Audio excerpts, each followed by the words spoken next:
좀 말씀드릴 게 있어갖고,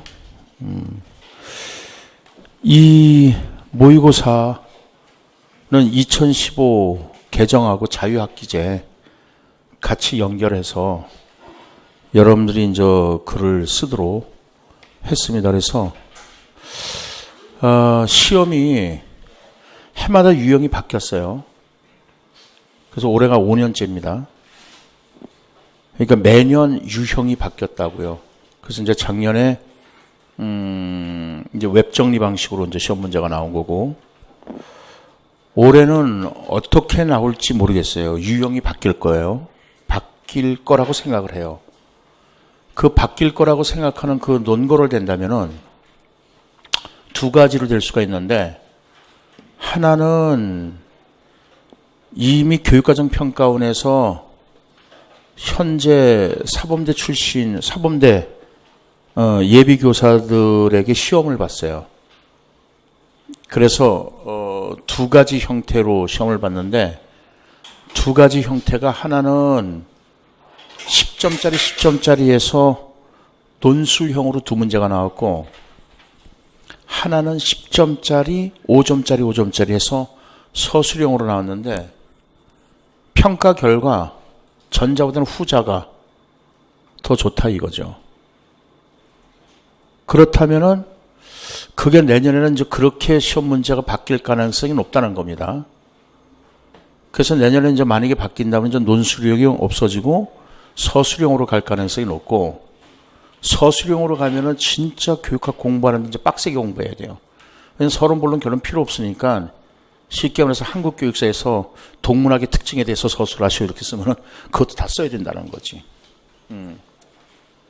자, 그런데 두 번째 논거를 또 내겠습니다.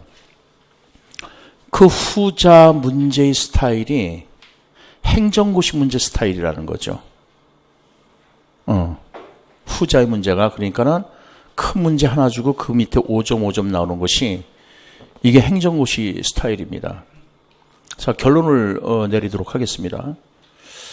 지금 올해가 먼저 마지막이고, 내년에 시험 유형이 바뀐다라는 걸 전제로 한다면은, 바뀐다는 것을 전제로 한다면은, 아마 올해 마지막 시험이기 때문에 과도기적 아니겠습니까? 그러면은 그 유형이 조금은 바뀔 거라는 거죠. 그래서 어떻게 바뀌냐면, 우리는 이제 이미 그런 것에 대해서 이제 익숙하게 문제를 풀어왔지만은, 행정고시에서는 표와 그래프가 들어간다는 거예요. 근데 우리는 여태까지 이제 표와 그래프는 안 들어갔단 말이죠. 무슨 말이냐면은, 정상분포 곡선을 그려놓고, 그 밑에다가 편차 IQ로 만들어 놓고, IQ 116에다가 표시를 해놓고, 이걸 가드너의 다중지능 이론 입장으로 이제 쓰는 거예요. 정상분포 곡선을 해석하고. 근데 그건 간단한 겁니다. 왜냐하면 가드너가 인지적 강점을 얘기를 하잖아요. 인지적 강점이 기준이 뭐죠? 1, 표준 편차 이상이라고 그랬잖아요. 그러니까 편차 IQ로 얘기하면요, M100 플러스 마이너스 15제, 16제시니까 그게 1표준 편차라는 거죠. 거기서 인지적 강점을 가졌다라고 이제 쓰면 되는 거거든요. 그리고 이제 100분위를 이제 해석하는 게 이렇게 나오는데, 그거 말고도 또 시험에 뭐가 나왔냐면요, 콜복의 도덕성 발달 이론이 있죠. 콜복의 도덕성 발달 이론을 통해서 그걸 실제로 통계 처리를 한 거예요. 행정고시에서. 그래서 그래프를 그려놓고 그걸 해석하는 겁니다. 그래서 그 그래프상 몇 단계가 안 나타났다고요? 6단계가 안 나타났다 그랬죠. 6단계가 안 나타나고 제일 많이 나타난 게 4단계다. 그럼 4단계는 뭐예요? 사회화 단계라는 거죠. 사회화 단계. 그래서 시험 스타일이 바뀔지 안 바뀔지는 모르겠지만 바뀔 것을 전제로 한다면은 그렇게 바뀔 가능성은 높다는 거예요. 그래서 이번 모의고사는 절충 방안으로 해서 여러분들한테로 시험 문제를 냈으니까는 한번 잘 풀어보시고, 제가 이후에 이제 특강을 할 겁니다. 특강은요, 100선, 딱 100가지만 시험 문제 나올 걸 정리해서 오로지 우리 특강 온 선생님들한테로만 제공을 하는 거죠. 이제 뭐 블랙박스 노트 이런 식으로 해갖고. 그래서 시험에 나올 것들, 결국 우리가 뒤통수 치는 문제가 행정에서 나왔지 않습니까, 작년에? 그러니까 우리가 이제 뒤통수 치는 문제들이 뭐가 있을 것인가. 그건 철저하게 그냥 아무렇게나 이건 뒤통수 치는 문제야가 아니라, 제가 항상 얘기하지만 논거를 충분히 될 수 있는 뒤통수 치는 문제들을 여러분들한테는 이제 제시를 할 겁니다. 그거는 조만간 특강 날짜가 본래는 투데이 특강 날짜가 잡혔는데 좀 땡겨서 특강 날짜를 잡고, 그래서 딱 100개를 여러분들한테 한번 제시해 보도록 하겠습니다. 어쨌든 오늘은 난이도를 P를 50%로 맞췄어요. 그래서 반은 쉽고 반은 어렵다는 겁니다. 근데 충분히 2015 개정교육과정을 여러분들이 충분하게 인식을 했다면은 대주제는 하나 주어졌습니다. 그 대주제를 가지고 여러분들이 잘 인식해서 풀 수 있을 거라고 생각합니다. 오케이. 그러면 시험 잘 보시고 끝나고 해설을 하도록 하겠습니다. 예. 자, 반갑습니다. 리액션이 왜 이래요? 반갑습니다. 네, 네. 여러분들 학교 갔을 때 애들한테 반갑습니다. 근데 다 전부 딴짓하고 있으면요, 열받지 않을까요? 역지사지 입장이 돼봅시다. 상담에서도 역지사지 입장이 굉장히 중요하잖아요. 그죠? 그래서 우리가 어떤 표현을 해요?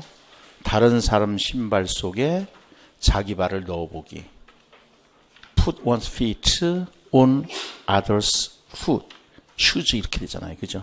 근데 발음이 더러워요. 발음이 더럽지만 영어는 조금 한다. 오케이. 지금 이 이야기를 말씀드리는 거는 영어를 여러분들이 조금 해야 된다는 이유가 표현을 달리 한다는 거예요. 예를 들어서 상황학습 같은 경우 시험 문제 나왔을 때 반드시 옆에 영어를 써주게 돼 있어요. 안 쓰면 막대한 지장을 초래합니다. 예를 들어서 상황학습 그러면은 교수마다 번역하는 게 틀리다는 거죠. 요거를 갖다가 상황학습으로 번역하는 사람도 있고요. 실제로 상황학습은 맞죠? 갑자기 요것도 상황학습이에요. 시츄에이션 러닝. 근데 앵커드 러닝도 상황학습으로 번역하는 사람이 있어요. 근데 상황학습이라는 한글만 보고 여기에다가 정당한 주변적 참여를 쓰면은 가는 거죠. 여기다가 정당한 주변적 참여를 써야 되는 거예요. 그래서 한글로 나왔지만은 반드시 작년에도 플래닝하고 플랜하고 틀리잖아요. 에듀케이셔널 플래닝하고 에듀케이션 플랜하고는 틀리다고요. 그래서 작년에도 영어를 그 옆에 써줬다고요. 그러니까 개념을 사실상 이게 교육학이 우리 학문이 아니잖아요. 특히 영어를 갖다가 번역을 한다고요. 조금 아까도 우리 적도직권의 원리를 했지만, 그래서 행정의 기본 원리 이런 데서 행정의 기본 원리는 크게 두 가지로 나누죠. 그러니까 이런 걸 좀 잘 알아두셔야 된다는 거죠. 왜냐하면 작년에 뒤통수 치는 문제가 플래닝이 나온 거잖아요. 거기에서도 행정의 기본 원리에서는 법제적인 면이 있고, 그죠? 운영적인 측면도 있고. 근데 어쨌든 적도직권의 원리가, 이게 우리 한글은 적도직권의 원리인데 그거 이해하는 사람 한 명도 없다고요. 근데 영어로는 본래는 어떻게 된다고요? 옵티멈 센트럴라이제이션이에요. 그러니까 최적의 중앙화라는 뜻이야. 그걸 적도직권의 원리라고 번역을 해놓은 거라고요. 더럽게 번역해 놓은 거죠. 그러니까 교육하기 어렵다는 거예요. 실제로 원전을 보면은 오히려 그게 이해가 더 빠르다고요. 그러니까 제가 말씀드리는 건 그거예요. 교수마다 번역하는 게 다르기 때문에 한글만 보고 쓰지 말라는 거예요. 그 옆에 영어가 나와 있으면 그 영어를 좀 면밀하게 봐주시라는 거예요. 특히 이런 것들. 오케이? 자, 그러면은 지금서부터 여러분들 이제 문제를 들어가는데요. 이 채점 기준표를 드렸어요. 이 채점 기준표는요, 제 그 컴팩트 교육학이라고 그래갖고 단권으로 나온 게 있는데, 거기에 제가 처음으로 채점 기준표를 집어넣습니다. 그러니까 교육과정 평가원에서 이제 등장한 건데, 이제 제 후배라든가, 아무튼 선배라든가 뭐 동료들이 교육과정 평가원에 있으니까, 그 친구들하고 소주 한잔 하면서 살살 이제, 꼬드겨서, 만든 겁니다.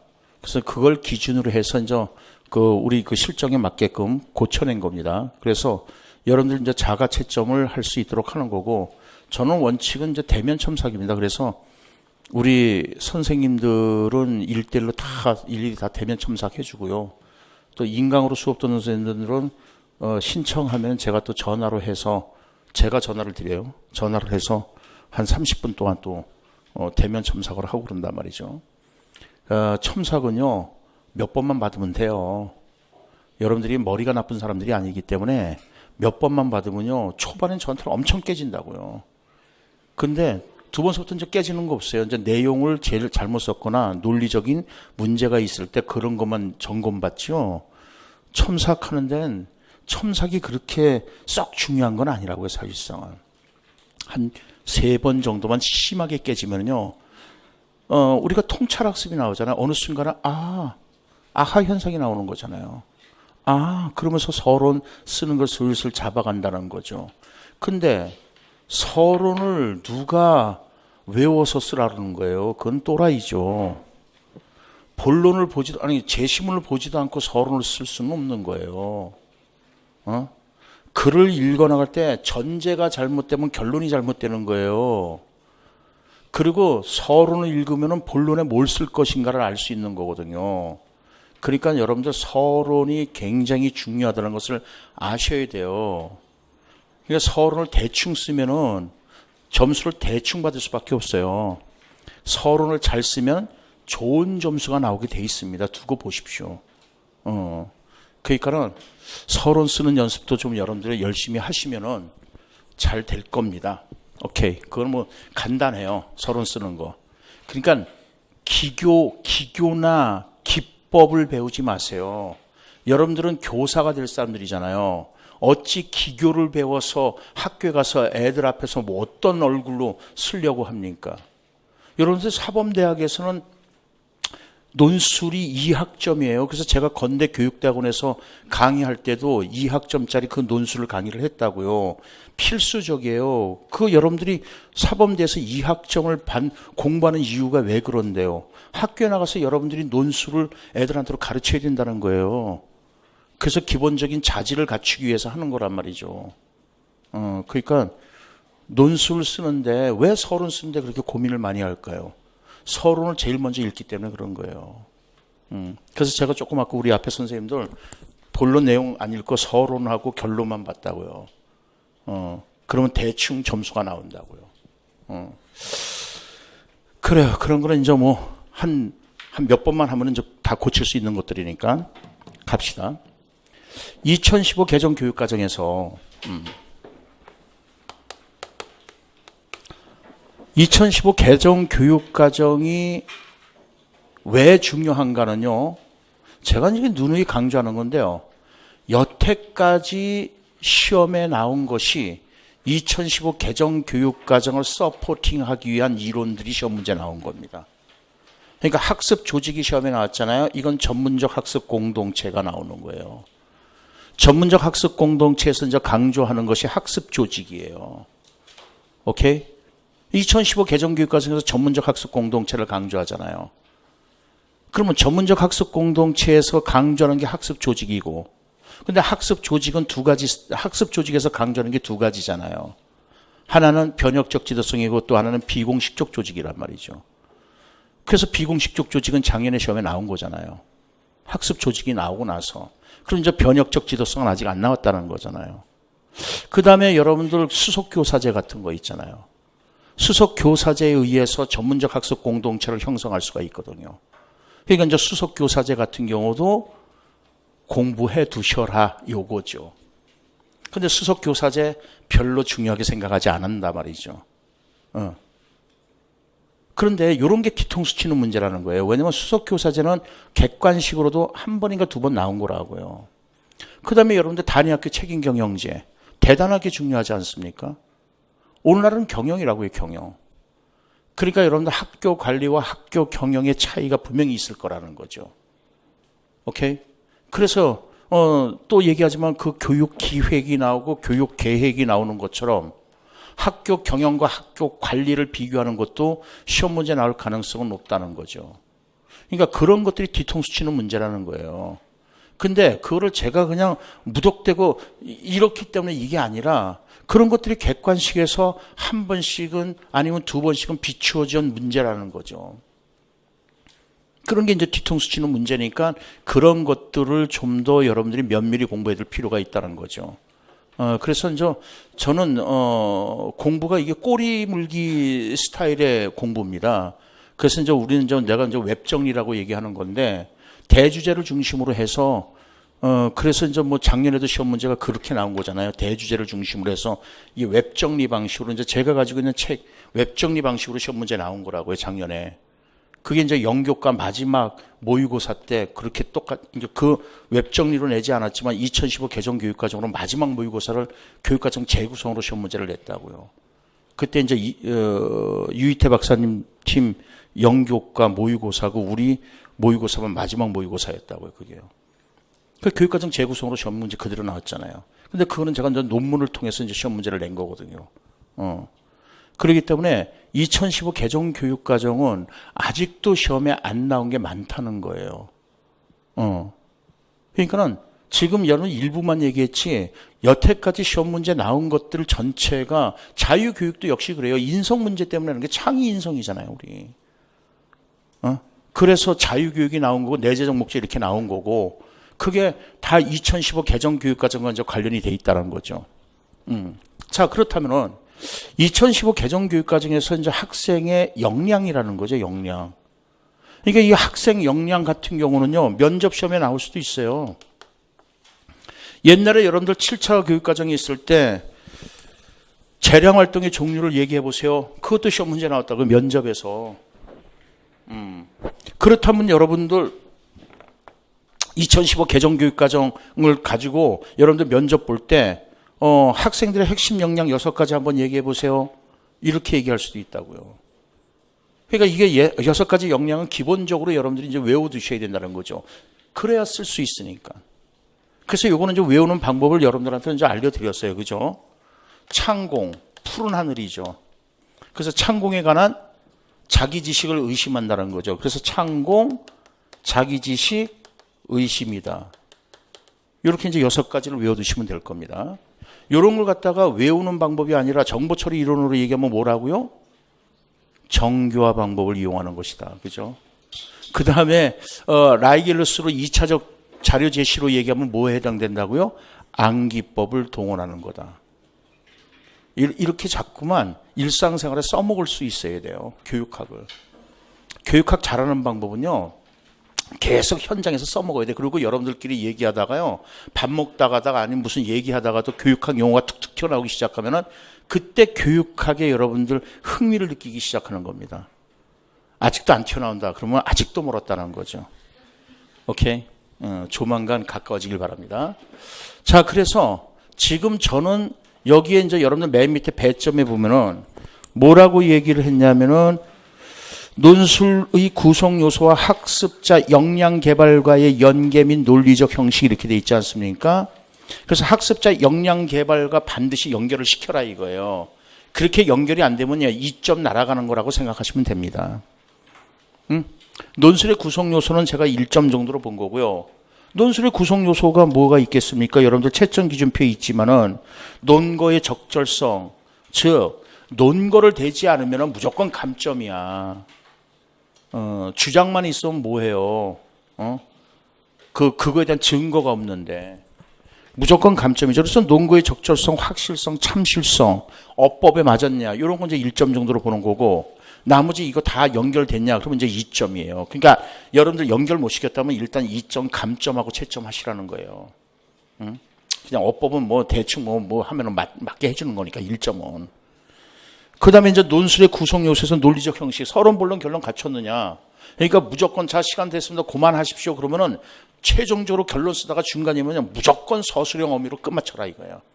하다가 말고 김정겸은 더럽까지만 쓰고 끝냈다 그래서 거기까지 하면은 이게 미완결이잖아. 그러니까 더럽다 하고 맨 끝에 다자를 붙이라고요. 종결형 어미로 쓰시라고요. 그래서 어쨌든 완결된 형태로 서론, 본론, 결론을 맞췄으니까 그럼 이제 1점 그냥 주는 거야 그거는.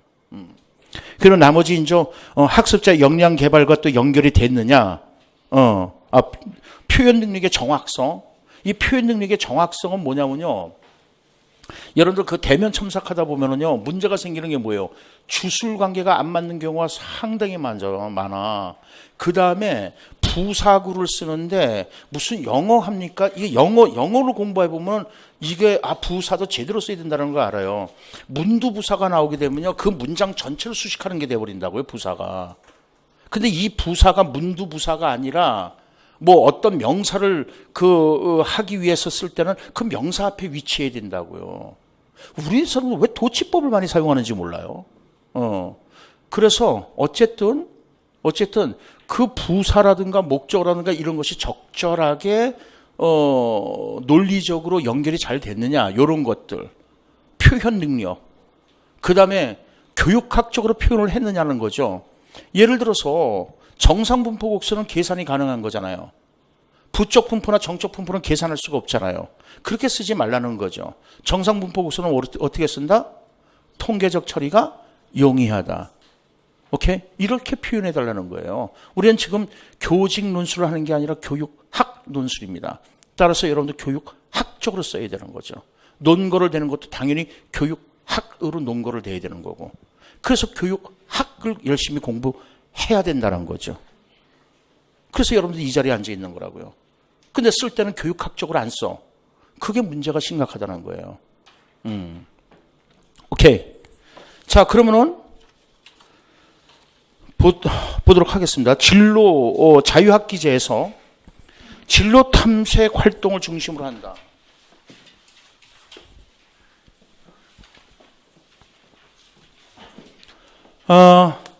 이 진로 교육이 상당히 중요하단 말이에요. 저 진로 교육이. 근데 우리가 이제 아직은 진로 교육이 시험에 안 나왔다는 거죠. 2015. 그렇지 않아도 진로 교육은 중요하잖아요. 진로는 먹지 마라. 진로뿐만 아니라 모든 소주가 요새 이상하다며요. 그랬던 것 같아. 내가 4병 마시고 이상해졌던 게 아마 그 소주가 이상해서 그랬는 것 같아. 근데 일단 진로교육에서요. 초등학교의 진로교육의 목적이 뭐냐는 거죠.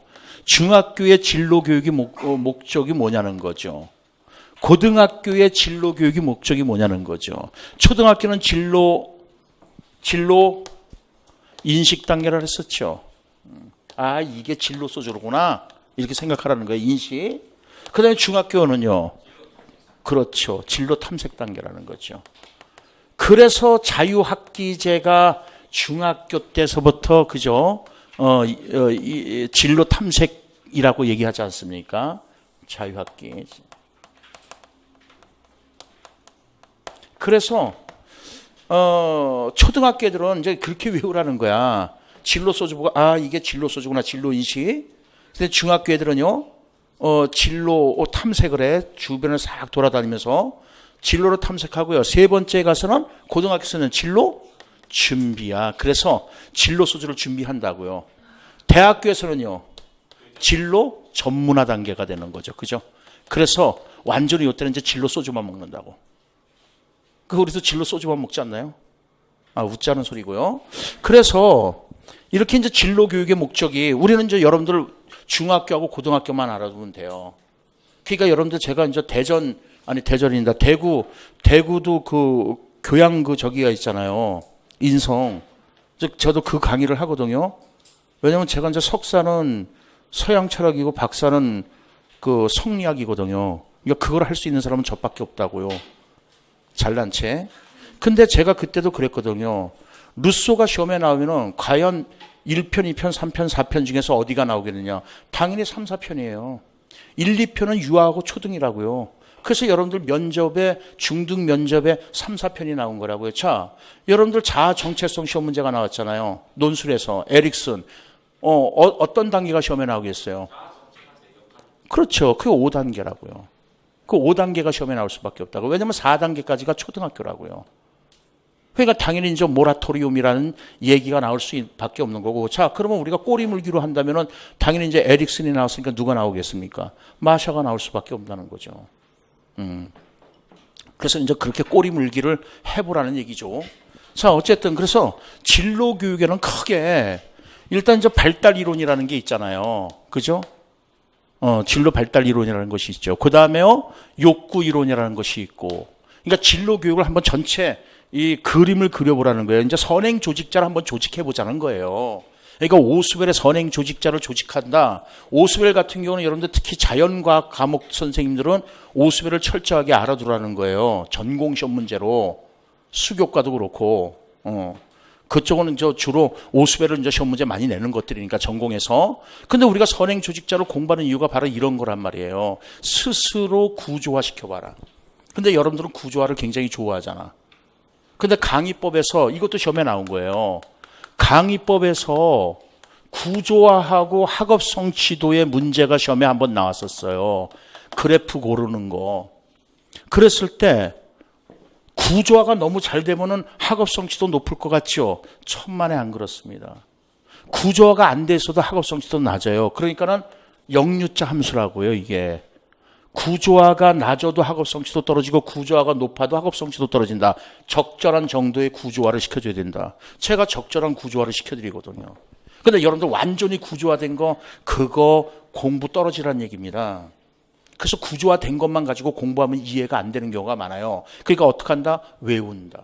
그러니까 라이게르스의 정교화 교수 이론에서도 그 얘기가 나오잖아요. 제일 먼저 뭐예요? 줌렌즈 방식에서 정교화에서 제일 먼저요. 개요를 작성하는 거잖아요. 여러분들 초안지 주는 게 뭔데요? 개요 작성하라고 주는 거예요. 그러고 나서 요약 종합하는 거 아니겠습니까? 그러니까 라이게르스를 왜 공부하는지도 모르고 공부한다는 거예요, 여러분들이. 메리를 왜 공부해야 되는지도 모르고 그냥 메리를 외우고 있으니까는 그게 이해가 가냐고. 안 가지. 그러니까 안 가면 여러분들 특징이 뭔데요? 에이, 외우지 뭐 이렇게 나오는 거예요. 이걸 왜 외워? 외우려면 여러분 사법고시 보라고요. 그렇잖아. 이 교육학 그렇게 많은 걸 왜 외워? 그거 외우려면 사법고시 가서 보시면 돼. 사법고시는 다 외워서 보는 거잖아. 그러니까 걔네들이 또라이라고요. 걔네들 또라이예요. 외운 대로만 하는 애들이란 말이에요. 법대로잖아 그게. 근데 여러분들은 그렇게 하면 안 되잖아요. 그러니까는 철저하게 이해를 먼저 바탕으로 하십시오. 교육학은 개념 싸움이에요. 진짜 개념. 그래서 여러분들 플래닝하고 플랜에 대해서 얘기를 하잖아요. 플래닝은 ing가 붙었잖아요. 그러니까 의사소통 진행 과정을 중요시하는 거라고요. 플랜은 결과고요. 그게 들어가야 된다니까요. 그러니까는 의사 진행 ing니까 과정이니까는 당연히 뭐가 되겠어요? 피드백이 가능하다고, 수정 보완이 가능하다고. 그러니까 조직이 발전할 수밖에 없는 거죠. 그게 그 내용이 들어가면 되는 거예요. 뭘 외우기는. 그러니까 영어 단어, 그래서 그 영어 단어를 자꾸만 제가 얘기하는 이유가 거기 있는 거라고요. 한문을 풀어볼 줄 알고. 자, 그래서 어쨌든 이걸 이제 선행 조직자로 한번 생각을 해보자 말이에요. 그러면 이게 가장 포괄적인 개념이 되는 거죠. 진로 교육이. 그리고 이제 그 밑으로, 그래서 우리가 여러분들 어떤 포섭을 얘기를 하려고 그러는 거예요, 이게요. 상위 포섭이에요, 등위 포섭이에요, 종속 포섭이에요. 종속 포섭을 하는 거잖아요, 지금. 그래서 이제 발달 이론이 있고, 욕구 이론이 있고, 그 다음에 또 인성 이론이 있고, 그죠? 그 다음에 이제 사회학적 이론도 있고, 그래. 근데 일단 빼놓고. 그런데 또 이 발달 이론을 또 분화시키면은, 그래서 이게 이제 점진적 분화가 되는 거야. 가장 포괄적인 것부터 점점점 구체적인 거로 빠진다는 거거든. 그러니까 연역법이지 뭐, 오스웰이. 자, 그런데 어쨌든, 그래서 발달 이론은요, 제일 먼저 누가 있어요? 진즈버그죠. 그죠? 아, 이 버그가 참 그죠?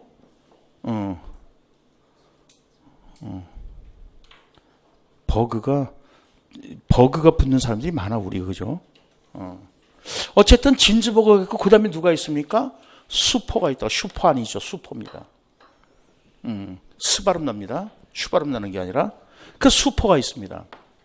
자, 그러면 여기 보세요. 누가 시험에 나올 것 같아요? 진즈버그 안 나온다고요. 수퍼가 나온다고요. 왜? 진즈버그는 한계를 가지고 있다고요.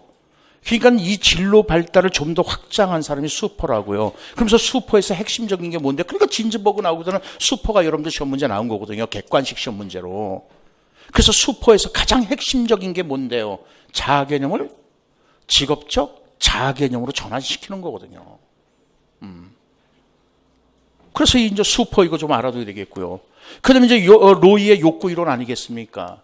로이의 욕구 이론이니까 당연히 매슬로우의 욕구 위계설을 이제 참조로 해서 이루어진다는 것이 이제 나오는 거란 말이에요. 그러면서 여기서는 결국 뭐예요? 내가 어느 가정 환경에서 자랐느냐에 따라서 진로 선택이 달라진다는 거예요. 그래서 핫한 가정에서 나왔느냐. 그러니까 시험 문제 핫 또는 웜으로 나왔죠. 그죠? 핫한 가정에서 자랐느냐 아니면 콜드한 가정에서 자랐느냐. 즉 차가운 냉정한 가정에서 자랐느냐. 이거에 따라서 사람에 대한 접근이 다르다는 거잖아요. 콜드한 가정에서 자란 아이들은 비인간적 접촉이라는 거죠. 그런데 핫한 가정, 즉 따뜻한 가정에서 자란 아이들은요, 인간적 접촉을 굉장히 중요시한다는 거잖아요. 그러니까 진로 선택이 다르다는 거죠. 그럼 어떤 가정 분위기에서 자랐느냐는 거죠. 그래서 이 따뜻한 가정에서 자란 아이들, 그런 아이들은 자 어떤 직업을 수용적인 부모 밑에서 자랐다는 거죠, 그죠? 그 다음에 과부호 밑에서 자란 아이들, 수용적 부모 밑에서 자란 아이들은 어떤 직업을 선택한다? 서비스 업종을. 그 다음에 이제 과부호 밑에서 자란 아이들은 어떤 것을 한다? 그럼요. 여기는 예능 계통이라는 거죠. 예능 계통. 그 다음에 콜드한 가정에서 자란 아이들은 어떤 직업을 선택한다? 그럼요. 인간적인 접촉을 싫어해요. 그래서 어떤 가정에서 자랐냐면은 거부적인 환경에서 자랐다는 거예요. 그래서 얘네들은 주로 이제 어떻게 되는 거죠? 자기만의 연구실에서, 왜냐면 사람 접촉이 없잖아. 자기만의 칸 있잖아. 그 연구실에서 연구하는 연구 직종에 주로 한다는 거죠. 근데 이제 저는 이제 중요시하는 것이 요 슈퍼하고 요 이제 홀랜드의 인성 이론이죠. 그래서 홀랜드의 인성 이론을 쓸 땐 반드시 뭐를 써야 된다 그랬어요?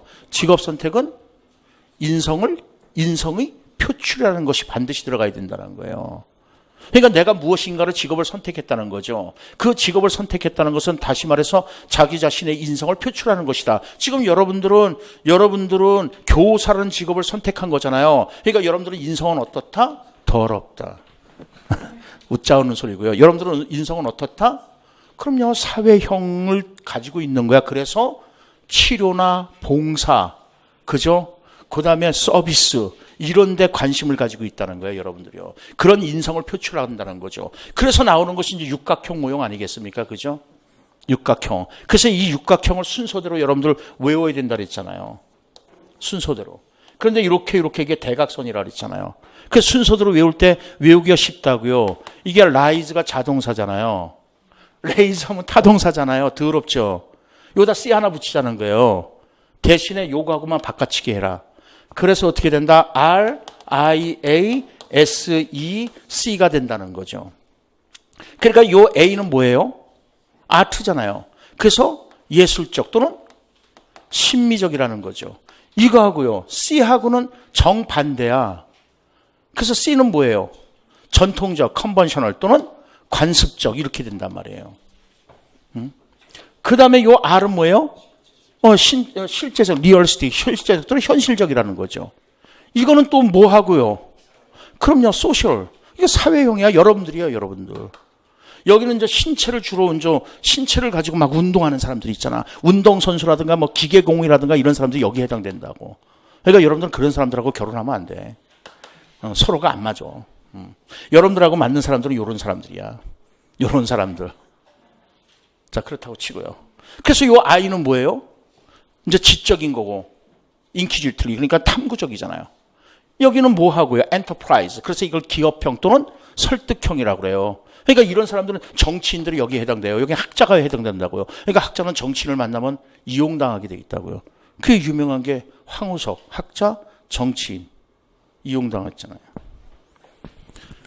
그래, 어쨌든. 그래서 우리가 이제 진로 유형하면 머릿속으로 칠판을 잘 보시라고요. 칠판 교수가 그렇게 중요한 거라고. 왜냐면 집단적 사고를 할 수가 있다니까요. 칠판 제가 지웠잖아요. 칠판 지우면은 여러분들 눈 감아보세요. 제 칠판을 한번 떠올려 보세요. 제가 요 위에다가 이거 해놨구나. 그죠? 그래서 제일 먼저 쓴 게 뭐예요? 발달 이론 그 옆에요. 욕구 이론 그 옆에요. 인성 이론. 그래서 발달 이론 밑에 선행조직자 또 두 개 해놨잖아요. 뭐요? 진즈버그하고 수퍼. 그래서 수퍼에서 뭐를 써놨습니까? 쓰진 않았구나. 수퍼를 제가 중요시한다 그랬잖아요. 그래서 수퍼에서 핵심 개념이 뭐예요? 자아 개념을 직업적 자아 개념으로 바꿔놨다. 그 다음에 로이를 해놨잖아요. 로이의 욕구 이론이잖아요. 로이의 욕구 이론에서 밑에 영어로 써놨잖아요. 뭐하고 뭐로 썼습니까? 웜하고 콜드. 그 웜하고 콜드가 중요한 게 아니야.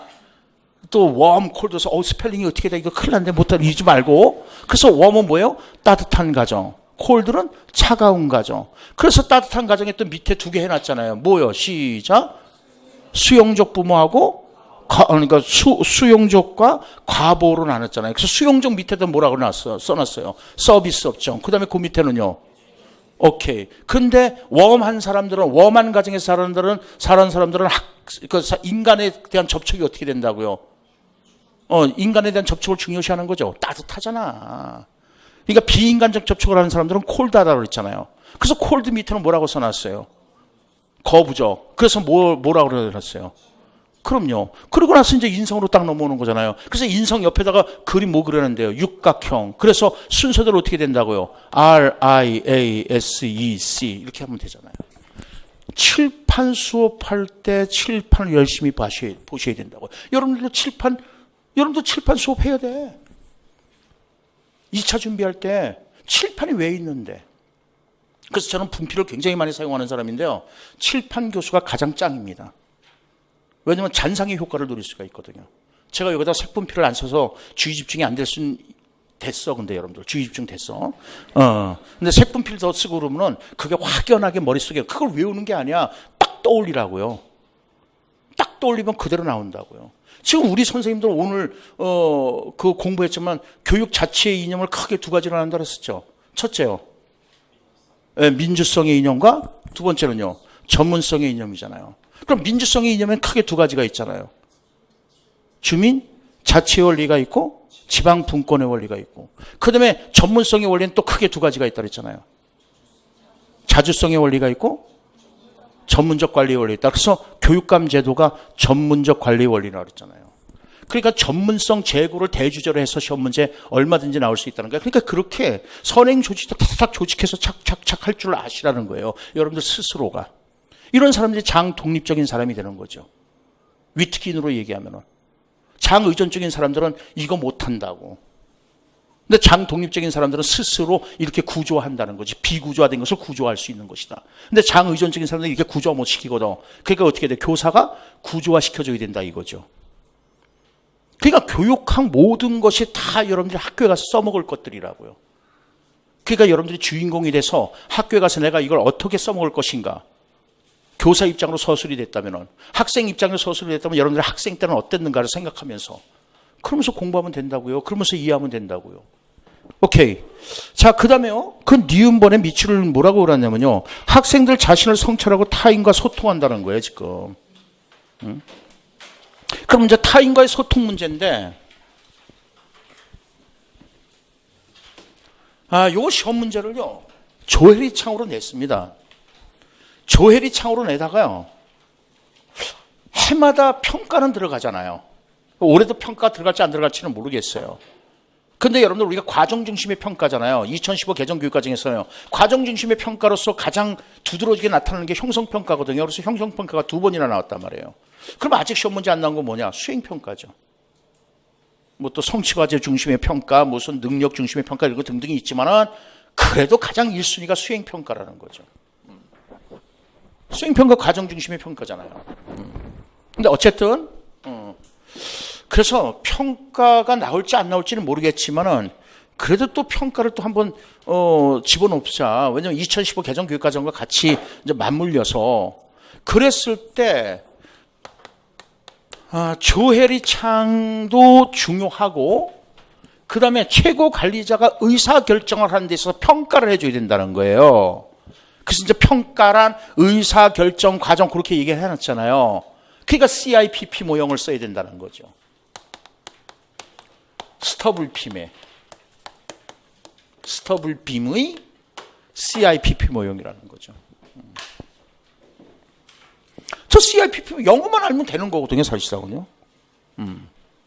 그래서 또 이렇게 조직을 해놓으면은 의사 결정을 내린단 말이에요. 그럴 때 평가가 이루어져야 된다는 거죠. 그 평가가 CIPP라는 거거든요. C가 뭔데요? 컨텍스트입니다. 그래서 상황 또는 맥락 평가라고 해요. I가 인풋이죠. 그래서 투입 평가. 그다음에 프로세스, 과정 평가. 그다음에 프로듀스, 산출 평가를 한다는 거죠. 자, 그러면은 상황 평가, 맥락 평가는 언제 하는 거예요? 어느 의사결정 단계에서요? 계획 단계에서 하는 거예요. 그래서 이거 제가 주식 투자하는 거로 예를 들었다고요. 쉽게 그냥 그렇게 예를 들으면 여러분들이 쉽게 이해할 수 있어. 만약에 이제 내가 주식 투자를 하겠다는 계획을 세웠다. 그러면 상황 평가가 이루어져야 돼. 내가 최고 경영자야. 그래서 자, 우리 주식 투자해야겠다. 그러면 상황 평가, 맥락 평가를 해야 돼. 지금 이 상황에서는 기관 투자자들이 나는 주식 안 해. 주식 안 해요, 그거. 저는 주식 그거 안 해. 주식 하느니 차라리 땅을 사놓지. 그리고 오르기 전에 팔아야지. 그죠? 오르기 전에 팔아야 되잖아, 이 바보 같은 놈이. 자, 그래서 기관 투자자들이 지금 증시에서 돈을 빼나가고 외국의 투자자들도 돈이 빼나가는데 그러면 지금 상황이 안 좋다는 상황입니다. 대신에 이 상황에서 요런 데 투자하면 좋지 않겠습니까? 상황 평가를 해준단 말이야. 그럼 오케이 바리 투자하겠다는 거예요. 그러면은 요 단계에서는요 구조화 시킨다는 거죠. 그래서 이제 포트폴리오 이게 그 주식에서도 포트폴리오라고 하는데 달걀을 한 군데다 확 집어넣으면 놓치면 확 깨지거든. 그러면 쫄딱 망한다는 거거든. 그래서 나누는 거 그걸 포트폴리오라고 그쪽에서는 얘기를 해요. 그러니까 뭐냐면 분산 투자를 하는 거죠. 그래서 여기 얼마, 여기 얼마, 여기 얼마 이렇게 이제 구조화 시키는 거야. 자, 그러면 구조화 단계에서는 당연히 이제 투입 단계죠. 여기 얼마 투입하고, 얼마 투입하고, 얼마 투입하고. 자, 그 다음에요. 여기서는요. 이제 실행 단계, 이제 돈 투자했으니까 이제 돌려야 될 거 아니야. 실행 단계, 의사결정 단계에서 이제 과정평가가 이루어진다는 거예요. 그래서, 여기서 지금 잘 돌아가고, 뭐, 얼마 따고, 얼마 있고, 막 이제 이런 게 나올 거 아니에요. 그래서 이제 최종적으로는 무슨 단계? 무슨 의사결정 단계요? 수정, 결과죠. 결과를 가서 이제 수정을 해야 되는 거니까 이 결과 단계죠. 결과 단계에서 뭐가 이루어진다. 자, 어디에서 얼마 따고 얼마 이렇고 이제 이게 나온다는 거지. 그렇게 이해하면 저거 쉽게 머릿속에 들어갈 수 있는 거라고요. 이게 핵심이야. 자, 여기 보세요. 스터블빔의 CIPP에 대해서 얘기했습니다. CIPP란 의사결정을 하는 단계에서 평가를 하기 위한 것이죠. 그래서 의사결정 단계가 4가지가 있는데 그에 대한 평가가 4개죠. 그래서 순서대로 시작. CIPP다. C 상황, 맥락 평가. I 투입 평가. P 과정 평가. P 산출 평가. P. 그래서 영어를 해야 된다는 거야. 아니면 다 외워야 될 것들이잖아. 근데 영어가 기본적으로 돼 있으면 그 앞대가리 딴 것들이니까. 여러분들 보세요. 가드너, 특히 그 미술 교육과라든가 이런 데서는 가드너의 아트 프로펠, 그건 전공에도 많이 나오잖아요. 아트 프로펠 자체가 대문자 딴 거잖아요. 그래서 프로보가 뭐예요? 프로듀스, 산출. PE가 퍼시브, 지각. 그 다음 마지막에 L이 뭐예요? 룩, 반성이라고 하는 거거든요. 그 3가지 약자를 써놓은 거라고요. 오케이. 자, 그래서 다시 평가가 뭐라고요? 시작. CIPP다. C는 뭐라고요? 자, 상황평가인데 어느 의사결정 단계에서 상황평가를 해야 된다고요? 계획 단계에서. 오케이. 그 다음에 무슨 평가라고요? 투입평가입니다. 그러면 어느 의사결정 단계에서 투입평가를 하는 겁니까? 구조화 단계에서 투입 평가를 해야 된다는 거죠. 그 다음에 세 번째는요. 과정 평가입니다. 어느 단계에서요? 실행 단계에서는 과정 평가를 해야 된다는 거죠. 자, 최종적으로 산출 평가를 해야 됩니다. 어느 단계에서요? 그럼 이제 결과 단계에서 산출 평가가 이루어져야 된다는 것이다. 그 기본적인 틀이야, 이거. 그러니까 이해를 하시면은 여러분들이 얼마든지 머릿속에 넣을 수 있는 거고, 아직도 늦지 않았다. 아직도 늦지 않았어. 진짜로 늦지 않았어요. 그러니까 여러분들 우리가 수행 목표, 숙달 목표 얘기하잖아요. 제발 수행 목표로 가지 마세요. 숙달 목표, 아직까지는 숙달 목표. 그래서 모의고사 보는데 내가 모른다. 모르는 거에 짜증내지 말라고요. 그거를 알아가는 거에 알아가는 거에 기쁨을 느끼라고요. 드디어 비웃기 시작하는군요. 근데 모르는 거에 짜증내기 시작하면은요, 몸이 아프기 시작하는 거예요. 스트레스잖아요. 근데 알아가는 거에 방점을 두면요, 행복하잖아요. 그러니까 숙달 목표가 바로 그거라고요. 그래서 과제 개입형이라는 거야. 내가 오늘 이 과제를 숙달해 나가는 것에 목표를 세우라는 거예요. 그리고 최종적으로 이제 시험 보러 가서는요, 이제 수행 목표가 되야지 뭐. 최종적으로 시험 볼 땐 그때도 숙달 목표야. 그래서 그래 몰라도 돼. 그리고 막 웃으면서 하하하 하고 그리고 시험장 나가서 울고 다음 해 또 한 2천만 원 들여서 또 공부해야 되고. 그러니까 시험 보기 전까지는 숙달 목표로 가시면 돼요. 그리고 모르는 거에 대해서 두려워하지 말라고요. 절대 모르는 거 두려워하지 마세요. 알아가면 되잖아. 오케이?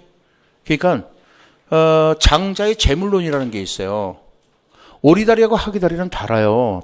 근데 오리다리가 짧잖아요. 하기다리는 길잖아요. 하기다리를 잘라서 오리다리에 붙이고 오리다리와 하기다리가 같다라서 같은 거냐? 말이 길죠. 간단한 거야. 하기다리는 길잖아. 오리다리는 짧잖아. 그럼 오리다리를 잘라서 하기다리에 붙여서 오리다리와 하기다리가 같다 그래서 같은 거냐? 그래서 장자의 재물론에 나오는 얘기라고. 절대 비교하면 안 돼. 오리는 오리끼리, 학은 학끼리. 그러니까 자꾸 비교를 하니까 뭐가 되는 거야? 마음이 괴로워지는 거야.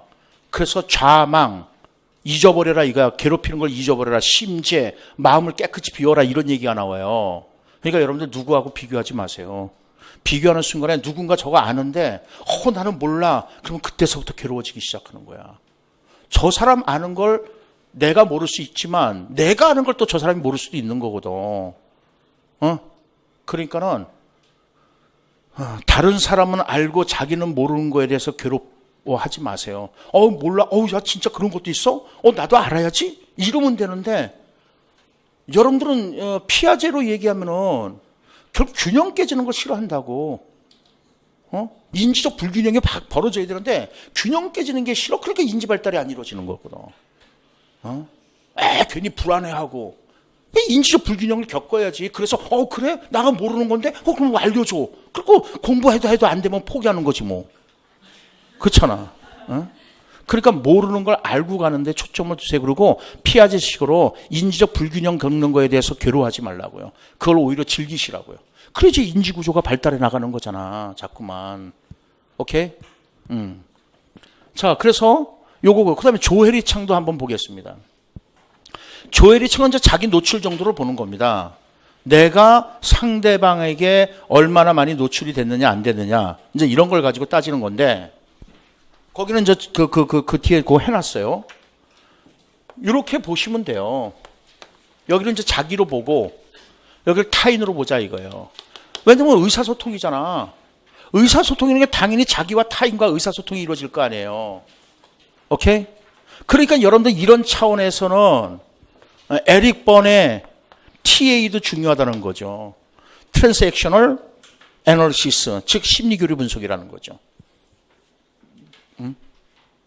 그래서 심리교류 분석할 때 의사소통이 이루어지는 거잖아요. 이 심리교류 분석에서도요.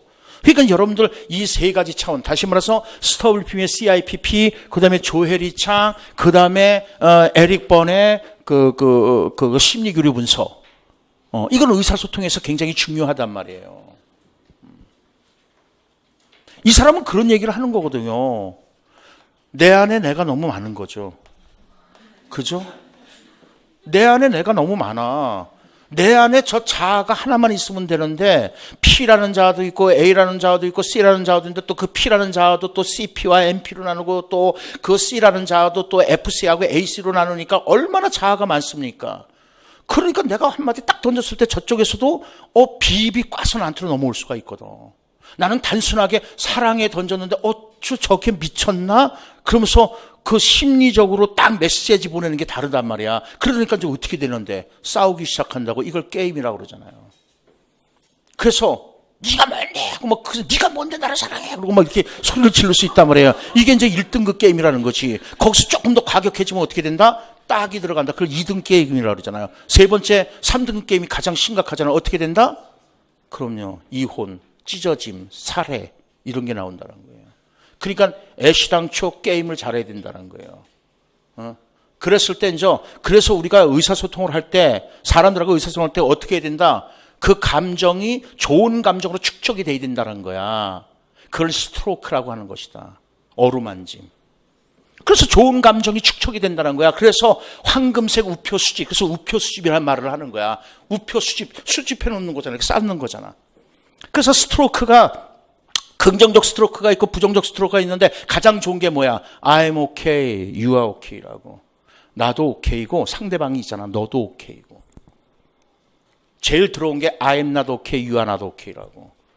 이건 이제 서로 세상에 대해서도 불만을 갖고 자기 자신에 대해서도 불만을 갖고 그래서 이거 인생을 될 대로 되라 식으로 살아가는 거라고요. 어쨌든 이건 이제 빼놓겠습니다. 이제 공부들 해보시고. 그러니까 기본적으로 전체를 먼저 이해하시라고. 이게 어떤 것들인가. 이래서 우리가 사람끼리 대화할 때 서로 그 교류 분석하는 거니까는 그래서 게임을 잘해야 되겠구나. 이 전체를 이해하면은 우표 수집이 뭐고 라켓이 뭐고 그다음에 스트로크가 뭐고 그래서 내가 가해자였다가 어느 순간에 내가 피해자가 됐다가 어느 순간에 구원자도 될 수 있구나. 왜냐면 게임하면서 그게 자꾸 바뀌거든. 그런 걸 전부 이해할 수가 있단 말이에요. 자, 이것도 간단해. 의사소통이 이루어져야 되니까는 나와 타인이 있다는 거예요. 근데 자, 자기 자신의 정보를 자기가 아는 거고 자기 자신의 정보를 자기도 모른다는 거지. 또 이쪽은요. 또 동글배기 X 하면 돼. 그래서 자기 자신의 정보가 타인에게 알려진 거고 여기는 자기 자신의 정보가 타인에게 알려지지 않았다는 거죠. 그러니까 여기는 이런 부분이잖아. 빵빵이잖아. 그래서 이걸 갖다가 무슨 영역이라고 그런다? 공공 영역이라고 그런다. 그래서 이걸 갖다가 무슨 부분이라고 그런다? 오픈, 개방적 부분이라는 거야. 다 열려 있는 거야. 다 열려 있는 거야. 가장 좋은 의사소통의 방법이죠. 그러면 여러분도 공공의 반대는 뭘까요? 사적인 영역이죠. 그래서 여기가 사적인 영역이 되는 거야. 사적인 영역은 뭐예요? 까도 양파라니까? 까도 양파야. 그러니까 뭐예요? 자기가 자기 자신을 아는데 타인이 자기를 모른다고. 그러니까 지 영역만 딱 고수하는 거야. 더럽죠? 이거. 그래서 이런 건 사적 영역인데 이거는 뭐가 되는 거예요? 자기 자신은요. 숨어 있는 거잖아. 그래서 영어로 히든이라 그래. 그래서 이거를 갖다가 이제 숨어 있는 부분이라고도 번역하고 또 잠재적 부분이라고도 번역한다 이거를. 그 잠재적 부분으로 왜 그렇게 번역을 하는지 모르겠어. 이것도 번역이 잘못된 거지 사실상은. 히든은 숨어 있는 부분이야. 그게 차라리 낫죠. 자아가 자기 자신의 자아를 숨겨놓은 부분이라는 거죠. 그 다음에 이제 여기 같은 경우는 어떻게 된다? 자기가 자기 자신의 정보를 모르지만 타인이 자기 자신의 정보를 안다는 거예요. 그러니까 이런 사람들은 어때요? 맹목적인 사람들이 독단형이야. 사실상은 독단적으로 모든 걸 다 결정해. 선생님 내가 뭐를 이렇게 할 때 선생님 눈 난토록 막 윙크하는 거 아시나요? 모르죠? 모르잖아. 나는 안다고. 그러니까 자기가 자기 자신을 모르는데 타인이 그 사람을 안다는 거야. 그러니까 자기는 이게 브라인드란 말이야. 눈을 감고 있는 형태다. 이건 맹목적인 부분이라는 거예요. 그 다음에 여기는 이제 언론, 미지적인 부분이야. 서로가 서로를 몰라. 내가 너를 모르는데 네가 나를 알겠느냐. 타타타 부분이 되는 거죠. 그래서 이건 서로 미지적 부분이야. 서로가 서로를 몰라. 자, 그러면은 이게 이제 미지적 부분인데 창이잖아, 창. 그러니까 어느 쪽으로 창을 내겠냐? 남쪽으로 창을 내겠어? 이건 C네요. 그죠? 이 창이 커지잖아. 그러면 어떤 의사소통이 된다는 거예요? 민주적인 의사소통이 된다는 거야. 개방적 부분이 커지는 거잖아. 그런데 이렇게 하고 요창이 커진다는 거죠. 요창. 잠재적 부분이. 그러면 저쪽은 이제 어떻게 되는 거예요? 과묵형, 침묵시키고 있으면 되는 거거든. 과묵형 의사소통이 된다는 거지. 그래서 창이라는 개념을 그렇게 쓰는 거야. 우리가 창이 대부분 네 가지로 이렇게 쪼개져 있잖아요. 그래서 이제 조엘이 창이라고 하는 것이다. 아시겠죠? 오케이. 그 다음에 그 이제 핵심 역량에서 제가 또 눈여겨보는 것은 뭐냐? 2015 개정교육과정에서는 창의 인성이란 말이에요. 창의 인성. 근데 잘 봐봐요. 우리 앞으로 교육이, 그러니까 우리가 21세기 교육이라고 그러거든요. 이 21세기 교육을 뒷받침하고 있는 커다란 기둥 두 가지가 있는데, 하나는 무슨 교육이다? 인성교육이라고요. 또 하나는요, 창의성 교육입니다. 그러면 인성교육과 관련돼서 시험 문제 안 나온 것 같죠? 나왔거든요. 그게 뭔데요? 자유교육이라고요. 자유교육. 그러니까 자유교육과 관련해서 여러분들 항존주의도 공부를 좀 하셔야 되겠고, 만약에 교육사 세계 교육사 서양 교육사 차원에서 본다면은 15, 16세기 인문주의도 대단히 중요하게 등장한다는 거지. 15, 16세기. 이건 창조의 시대 아니에요. 빛의 시대 아니에요. 그죠? 중세 암흑 시대에서 이제 벗어나니까 빛의 시대다. 그러니까 새로운 무엇을 만드는 창조의 시대다. 그러니까 여러분들 음악, 미술 이렇게 주로 이제 창조적인 작업을 하는 전공에서는 15, 16세기 인문주의도 굉장히 중요하게 등장할 거라는 거죠. 제 생각에는.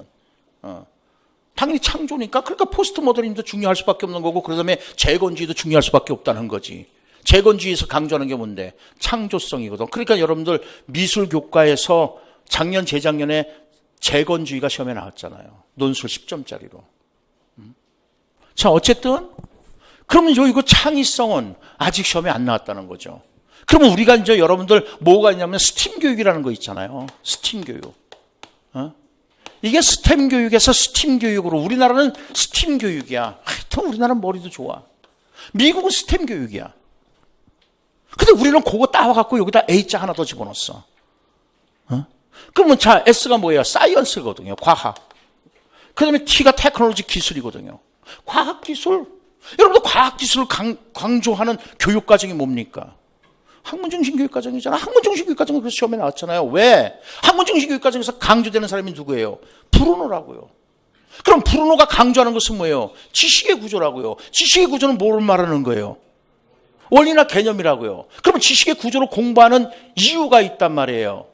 첫째, 아니 2015 개정교육과정을 했을 때 첫째가 뭐가 나와야 돼? 이해라고. 이해. 2015 개정교육과정은 이해 중심의 교육과정이라고요. 그래서 이해 중심의 교육과정으로서 이론적 뒷받침이 되는 것이 뭐예요? 위긴스하고 맥타이의 백워드 커리큘럼이라고요. 그래서 그 사람은 이해 수준을 6가지 수준을 나누잖아요. 순서대로요. 시작. 설해적, 관공자 이렇게 되잖아요. 이해 수준이라고요. 그거 시험에 한 번 나온 거라고요. 이해 수준이. 그러니까 우리가 여러분들 2015 개정 교육과정 자체가 이해 수준, 이해 중심의 교육과정이기 때문에 시험 문제 나올 가능성이 대단히 높다는 거야. 백워드 커리큘럼 나왔는데요. 나왔는데 안 나온다고 나온다니까요. 아까 얘기했잖아요. 형성평가 나왔는데 또 나왔다고. 2번이나 나왔다고. 근데 모습을 달리해서 나오겠지 이거는요. 이해 수준으로 나오면 된단 말이에요. 그래서 이제 이미 그건 나왔다고 그래. 근데 2015 개정교육과정에서 또 강조되는 건 뭐냐? 교과야, 교과. 그래서 교과 중심 교육과정에서 통합형, 교과 중심 교육과정 순서대로 외우셔야 된다고요. 그래서 어떻게 되는 거죠? 비읍, 시옷, 이용, 기역 이렇게 되는 거죠. 그래서 위에서 아래로 내려올수록 뭐가 된다? 통합이다. 그래서 이거는 뭐예요? 분과. 이거는요? 상관. 이거는요? 융합. 이거는요? 광역이라고요. 근데 우린 초등학교 때는 광역에서 분과로 간다고요. 우리가 지금. 근데 통합은요, 분과에서 광역으로 나와야 된다는 거예요. 그러니까 우리나라가 지금 거꾸로 가는 거거든. 그러니까 2015 개정교육과정에서 강조되는 것이 뭐야? 통합을 자꾸만 시키려고 한다고요. 그거의 방법으로서 스팀 교육이 나온 거라고요. 자, 어쨌든 이는 이제 엔지니어링 공학이죠. 그리고 M은 이제 매너매티스 수학이란 말이죠. 그리고 우리나라는 여기다 뭐를 집어넣었다? 예술을 집어넣었다고, 예술. 그러니까 이게 융합이야. 창의 융합. 무슨 말이냐면요.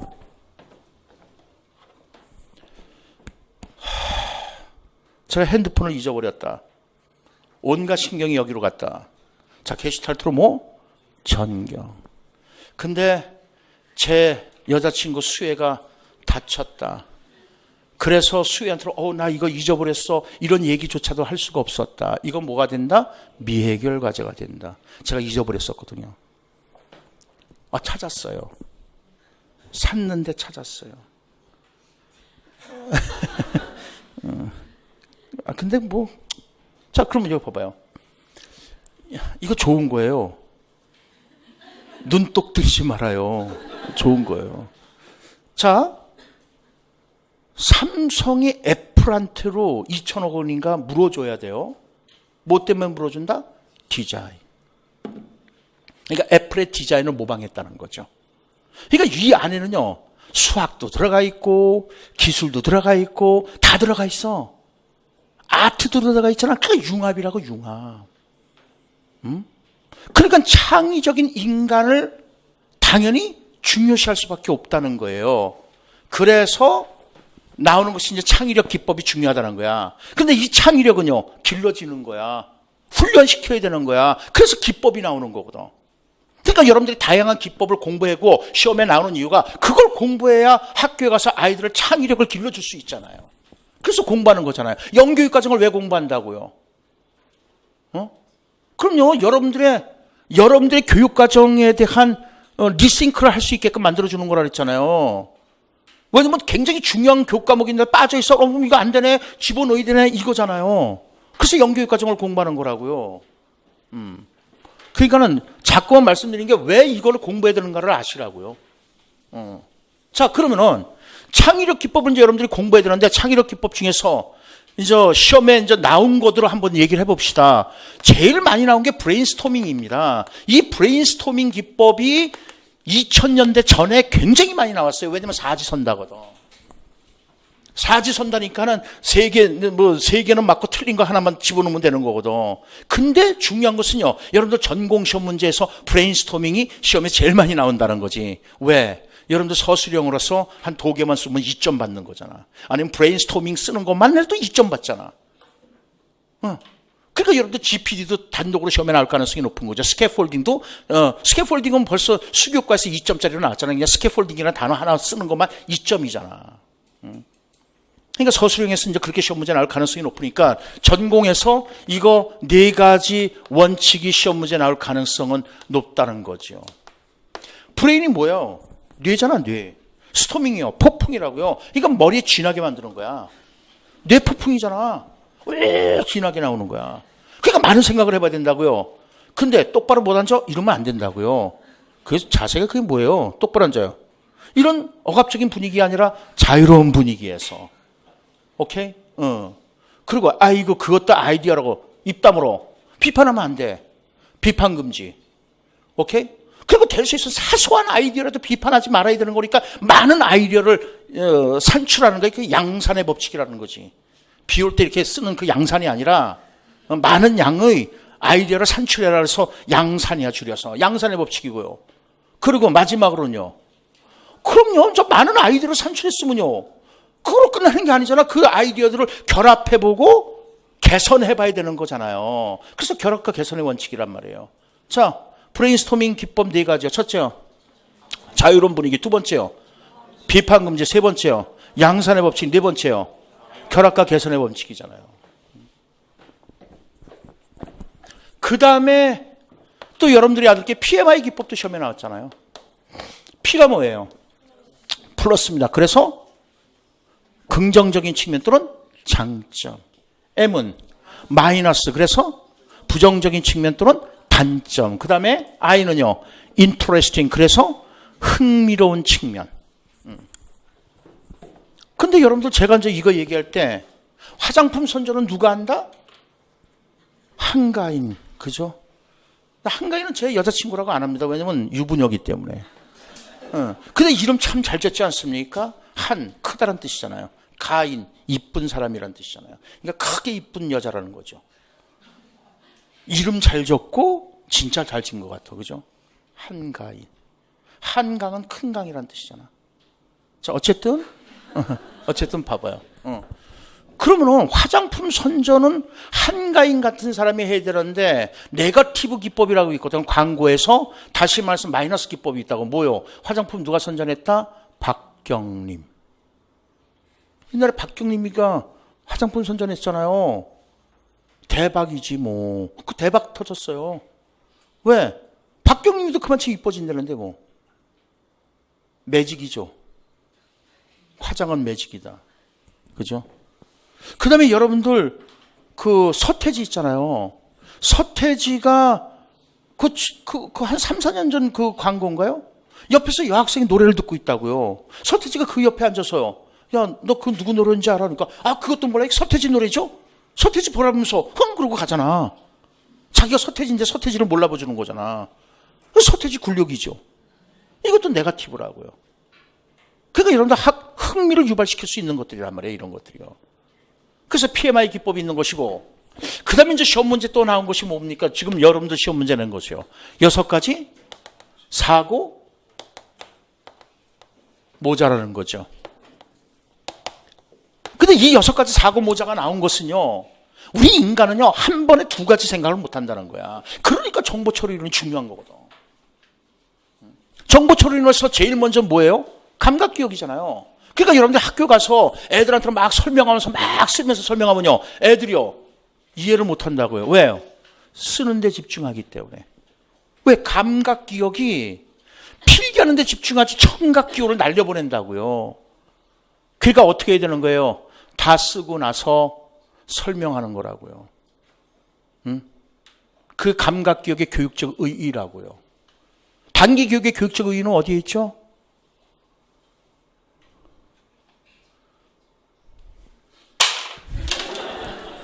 괜히 물어봤다. 자동화시키는 거죠. 자동화란 조작 공간은 줄이고 저장 공간을 늘리는 거죠. 장기 기억의 교육적 의의는 안 물어보겠습니다. 장기 교육의 교육적 의의는요, 네트워크화, 웹 정리 같은 거잖아요. 이미지화 시키고. 오케이. 자, 봅시다. 그래서 6가지 사고 모자인데, 우리 인간은 한 번에 2가지 이상을 생각을 못 한다는 거야. 그러니까 한 번에 1가지씩만 생각해 보자. 그리고 수직적 사고가 아니라 수평적 사고야. 수평적 사고. 그러니까 여러분들 모자 쓰면은 챙이 이렇게 됐잖아요. 그러니까 수평적이라고 생각하라고. 수직적 사고가 아니라 수평적 사고를 하기 위해서 사용하는 겁니다. 그래서 실제로 한 번에 하나씩 모자를 써보는 거야. 그러니까 실제로 모자를 쓰는 것이 아니라 그 색깔의 모자를 쓰고 그 색깔의 특징으로 생각을 해보라는 거죠. 예를 들면요, 제가 옛날에 자주 말씀드리는데, 진짜 제가 이 학원에서 처음으로 교육학을 강의를 했거든요. 그때 이제 전국 1등이었다고요. 근데 스카웃, 돈에 눈이 멀어서 다른 학원으로 이제 스카웃 되면서 이제 망하기 시작했습니다. 쫄딱 망해서 여기서 이제 다시 강의해라 그래서 와갖고, 지금 이제 다시 이렇게 이제 올라오고 있어요. 바퀴벌레처럼. 그래서 slow and steady wins the race. 그죠? 느릿느릿 걸어도 황소걸음이다. 그러니까 성급하지 않고 천천히. 그래서 임용시장이라는 더 레이스에서 승자가 되겠다는 건데, 조급하진 않습니다. 조급해요. 그러니까 여러분들이 많이 오케이. 댓글 좀 오케이. 자, 그런데 그때 제가 스카웃 비용을 받아갖고요, 브랜디드 러닝 사업을 했습니다. 근데 브랜디드 러닝 사업을 하면서요, 그게 처음으로 한 거야. 그러니까 망하는 거야. 그래서 쫄딱 망했습니다. 근데 그때 저는 노란색 모자만 썼어. 자, 노란색 색깔은 어떤 색깔이죠? 긍정. 그죠? 햇볕. 오케이? 낙천적.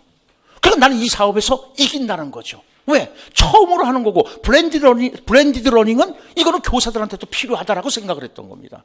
그때 제가 검은색 모자라도 한번 써봤더라면, 검은색 모자는요, 부정적으로 하는 거 시커멓잖아. 그래서 악마의 대변인이라고 하거든요. 부정적으로 한번 생각을 해봤다면은, 그 다음에 또 하얀색 모자를 또 써봤더라면은, 하얀색 모자는요, 순수야.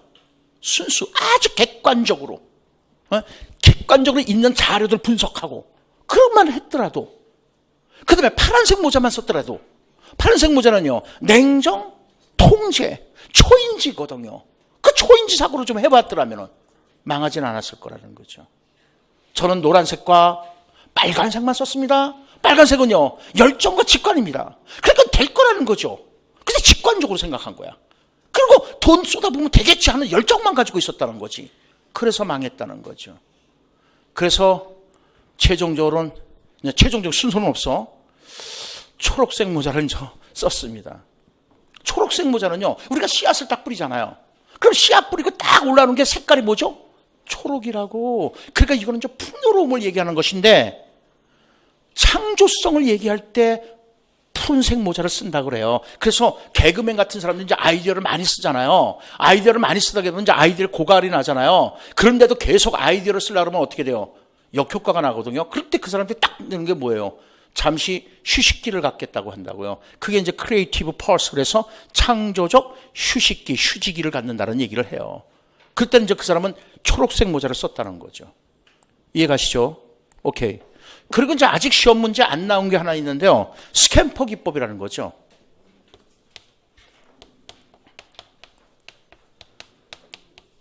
스캠퍼 기법. 간단하게 알아듣죠. 저 S는 substitute, 그래서 대체야, 대체. 그래서 여러분들 나무 이쑤시개. 그러다 보니까 나무를 굉장히 많이 벌목을 하게 되잖아. 그리고 그 나무 이쑤시개는 녹지 않으니까는 그게 돼지나 이런 것들이 먹어갖고 창자가 빵 뚫려서 돼지가 죽거든, 소가 죽거든. 그래서 어떻게 했다? 녹말로 대체했다. 녹말을 하고 딱 집어넣으면 물에 녹거든요. 그 다음에 A는 컴바인, 결합이죠, 결합. 여러분들, 세탁기 옛날에 세탁기가요, 짤순이가 따로 있었다니까요. 그래서 세탁 윙하고 나서 그 무거운 거 다 들어서 짤순에다가 빽빽 집어넣고 웽 하면 탈탈탈탈탈 털었단 말이에요. 근데 지금은요, 그게 결합이 됐잖아요. 그래서 윙 돌아서 지가 알아서 다 탈수해서 나오잖아요. 옛날에는 보온밥솥 따로, 전기밥솥 따로 했는데 다 돼 있잖아요, 지금요. 가장 좋은 게 뭐예요? 옛날에요, 지우개 따로 연필 따로였다고요. 그러니까 연필 쓰다가 지우개 찾고 지우개 쓰다가 연필 찾고 막 그러잖아. 그러니까 지우개 딸린 연필이 나온 거란 말이에요. 결합이죠. A가 어댑트, 적용이죠, 적용. 그래서 여러분들 양 있잖아, 양. 털이 많잖아요. 얘네들을 딱 키우다 보니까 얘네들이 유일하게 도망 못 가는 한 곳이 있다는 게 어디냐면 장미꽃을 심어놓은 데는 그쪽으로 안 가더라 이거야. 왜? 장미꽃 가시에 의해서 털들이 끼거든. 그래서 나온 것이 뭐예요? 철조망. P, put other use, M, magnify, minify, modify. 그래서 magnify, 확대해보는 거야. minify, 축소해보는 거야. modify는 수정해보는 거고요. 그래서 여러분들 minify 해가서 나온 것이 결국 뭐예요? 그 축소된 그 자동차 장난감 이런 것들이잖아요. P는 이제 put other use, 다른 용도로 사용해보기입니다. 그러니까 예를 들어서 우산은 비 오는 용도 외에 다른 용도로 뭐로 사용할 것이냐 이런 거죠. 그래 애들이 잠깐 생각해보게 만드는 거죠. 이가 이제 일리미네이트, 제거입니다. 제거하기. 그러니까 여러분들 저 시계가 본래 괴종시계였다고요. 추가 달렸었다고요. 그러니까 추를 딱 제거했잖아요. 그러니까 저런 시계가 나온 거라고요. 벽에 걸린 시계가. 그러니까 창의력은 다른 거 없어. 그냥 애들한테로 이런 것이 있으니까 이렇게 한번 생각해보자 그러고 여러분들이 자꾸 던져줘야 돼. 그 다음에 이제 R 같은 게 이제 리버스 또는 리어레인지라 해서 리버스 거꾸로 하기 또는 리어레인지 재정렬하기인데 여러분들 요렇게 입으면 세무 잠바가 되고 요렇게 입으면 뭐가 되고 그런 거 있잖아요. 옷이. 그런 것들이라고. 그게 다 창의력이라는 거죠. 오케이? 그래서 이 창의력 기법은 여러분들이 기본적으로 좀 알아두셔야 될 거고 그 다음에 4번에서 자기주도적 학습입니다. 자기 주도적 학습 안에, 그러니까 여러분들 2015 개정교육과정에서 자기 주도적 학습을 강조를 해. 근데 자기 주도적 학습 안에 뭐가 있다? 자기 조절 학습이 있단 말이에요. 그러니까 이 자기 조절 학습 전략 3가지 철저하게 알아둬라 이거죠. 왜? 이것도 딱 한 번 시험에 나온 거거든. 그래서요, 전략이 3가지다. 첫째, 이거야, 이거. 여기를 봐봐요. 이거야. 그래서 시작. 인지 전략, 동기 전략, 행동 전략이라는 거죠. 그래서 인지 전략에는 인지자가 들어가면 돼요. 인지 전략이 크게 2가지가 있다. 시작. 인지 전략과 초인지 전략이 있고, 동기 전략에는요, 동기. 그러니까 숙달 목표 지향. 그 다음에 자아 효능감. 그 다음에 과제 가치 같은 거. 성공 가치 이런 것들. 그 다음에 이제 행동 전략에서는 또 한 대략 3가지 보면 되잖아요. 첫째, 행동 통제 전략이 있고, 2번째는요, 도움 구하기 전략. 모르면 물어봐라 이거죠. 그 다음에 3번째, 학습 시간, 학업 시간 관리 전략이 있다. 오케이? 그래서 제가 그랬잖아요. C테크, Z테크만 테크가 아니라 C테크도 테크다. 그러니까 여러분들 행동, 여러분들이 스스로 조절 전략을 짜야 된다는 거죠. 학업 성취도를 높이기 위해서 조절, 자기 주도적 학습을 하기 위해서 조절을 해야 된단 말이야. 인지적으로만 조절하는 것이 아니라 동기적으로도 조절. 그래서 여러분들 숙달 목표 지향은 조금 아까도 얘기를 했어. 그래서 효능감, 즉 자신감을 갖고, 그 다음에 이제 우리가 행동 조절 전략도 짜라는 거야. 그래서 여러분들 스스로가 모르면은 도움 구하기 전략을 짜라는 거죠. 그래서 여러분들 교육학 선생님들한테 모르면 무조건 찾아가셔야 돼요. 찾아가서 물어보라고요. 전공도 역시 물어보시라고요. 가세요. 모르면 당연히 물어봐야죠. 그게 도움 구하기 전략이고, 그 다음에 시간 관리 잘 하시라고요. 이젠 C테크도 테크다. 오케이? Z테크만 테크가 아니라. 그 다음에 2015 개정교육과정에서 토의 토론을 굉장히 중요시합니다. 그래서 토의와 사실상은 토론은 다릅니다. 그래서 경기도는 토의라 그랬잖아요. 토의는 디스커스를 하는 거고요. 토론은요, 디베이트를 하는 겁니다. 디베이트는 싸우는 겁니다. 그러니까 경기도는 여러분들 싸우면 큰일 납니다. 그러면 그대로 다 떨어져. 경기도는. 집단 토의 하잖아요. 그러니까 토의는, 협의 과정을 이루는 거거든요. 협의를 하는 거라고요. 그래서 이 토의 중에서 이제 뭐 여러분들 세미나도 있고, 그 다음에 무슨 심포지엄도 있고, 그 다음에 뭐 패널 토의도 있고, 원탁 토의도 있고 등등 있잖아요. 근데 저는 버즈 토의를 한번 시험에 내봤습니다. 버즈 토의도 딱 한 번 시험에 나온 건데, 그림까지 그려서 장문이 나오고, 그 밑에 이제 그림까지 그려서 그림만 봐도 토의법이라는 걸 알 수가 있는 거예요. 근데 이 토의법은 여러분들 전공에서도 나오더라고요. 어느 전공인가 보니까. 예? 아, 국어 전공에서 나왔습니까? 오케이. 그러니까 국어도 교육학이 자유로울 수가 없어요. 옛날에는 교육학에서 국어가 자유로웠는데, 우리 전공 국어 선생님이 전투로 계속 와서 그 피드백을 받는데, 보니까 교육학이 굉장히 많이 나오더라고요. 근데 어쨌든, 그걸 66법이라고 그래. 본래는 6명씩 6분간. 오케이? 그래서 이제 집단 토의를 하는 건데, 이 토의법에서 추구하고자 하는 것이 뭐냐면요, 자기 자신의 의견만 맞다라고 주장하지 않는다는 거죠. 그래서 이제 민주적인 의사소통을 기를 수 있다든가. 오케이? 그 다음에, 상대방을 설득해야 되잖아.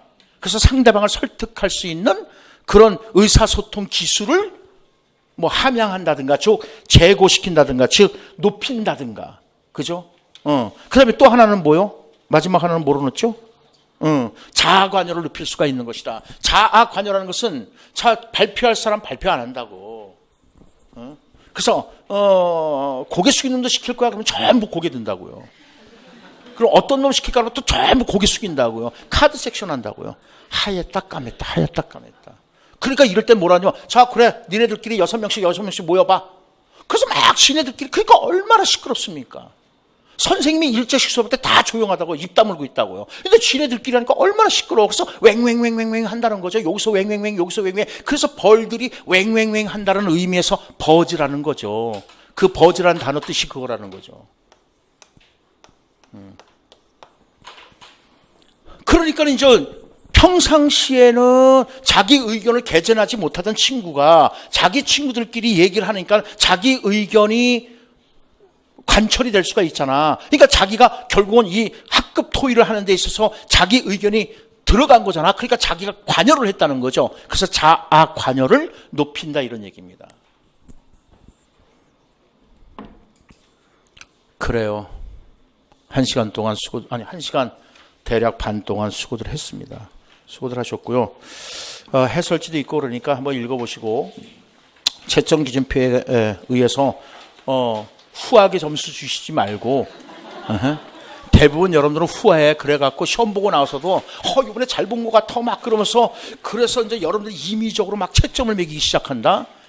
그래서 이 여러분들 5점 있잖아요. 5점은 여러분들 그냥 주는 점수가 아니야. 근데 여러분들 대부분 이 5점은 그냥 주는 점수라고 생각하고 5점 플러스. 그리고 15점 중에서 난 2문제 못 쓴 것 같아. 그러니까 4점 날라가고 그러면은 15점에서 4점 그러니까 11점. 그러면은 11점 플러스 5점 그래서 16점일 거야 라고 생각해. 그런데 5점도 다 날아간 거야 그 사람. 그럼 결국은 과락이라는 거죠. 그래서 왜? 이러고 이제 튀어나오기 시작합니다. 그러니까 5점을 잡으십시오. 오케이? 5점 잡는 방법은 간단해. 5점 잡는 방법은 간단하니까 5점을 놓치시지 말고 그 다음에 내용 교육학 공부는요. 아까도 얘기했지만 지금도 듣지 않았어요? 철저하게 이해하시라고요. 이해를 바탕으로 머릿속에 넣으면 자동적으로 암기가 되게 돼 있어. 이해를 안 하고 외우면 자꾸 잊어버려요. 그래서 시험장에 갔는데 단서 인출이 안 되는 경우가 있다고. 왜? 그러니까 여러분들 오수벨의 유의미 수용학습이 바로 그거잖아요. 유의미한 학습이 안 되면 뭐가 되는 거예요? 기계적 학습이 되는 거잖아. 기계적 학습하게 되면요. 결국 다 머릿속에 있는 거 단서가 탁 인출이 안 되면요. 생각 안 나는 거야. 그러면 그때서부터 당황하기 시작하는 거지. 뭐 시간은 가고.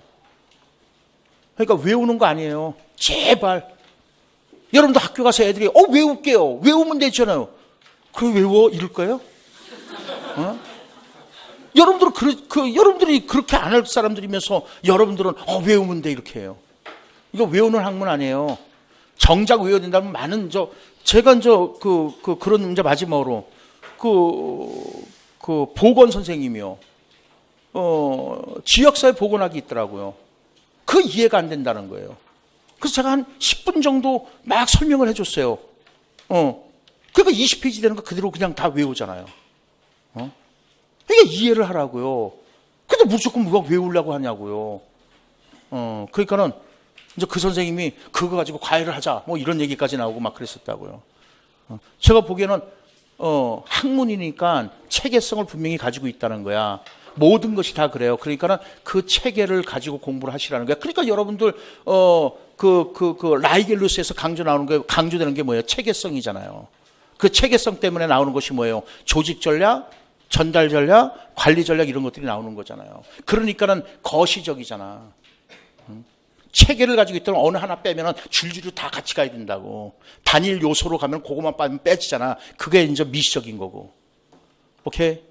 그러니까는 모든 학문은 논리적이고 체계적이니까 일단 이해를 하시고 그걸 바탕으로 외울 것이 있다면은 정교화를 시키든지 조직화를 시키든지 맥락화를 시키든지 해서 머릿속에 넣도록 하시라는 거죠. 예, 수고들 하셨고요. 다음에 또 기회 있으면 뵙도록 하겠습니다. 수고들 하셨습니다.